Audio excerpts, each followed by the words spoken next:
দেখেন আমি কোথায় চলে আসছি। চারিপাশে অনেক গাছ, আর এখানে দেখতে পাচ্ছেন একটা পুকুরের মতন দেখা যাচ্ছে। তো আমি রাস্তা দিয়ে যাচ্ছি, হঠাৎ করে দেখি একটা ছোট ভাই এখানে মাছ ধরতেছে।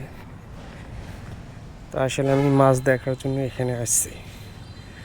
দেখেন আশেপাশে পরিবেশটা কত সুন্দর, এবং এখানে দেখতে পাচ্ছেন সেই ছোট ভাইটা মাছ ধরতেছে। এই যে ভাইয়া, মাছ পাইছেন ভাইয়া?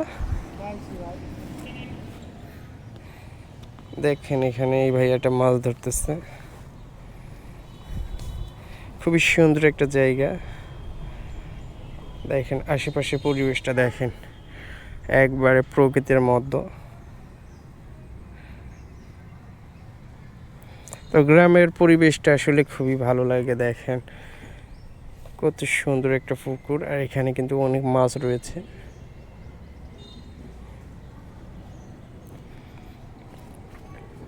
তো দেখতেই পাচ্ছেন এই ভাইটা মাছ ধরতেছে, কত সুন্দর একটা জায়গা। তো সবাই ভালো থাকবেন, সুস্থ থাকবেন, আল্লাহ হাফেজ।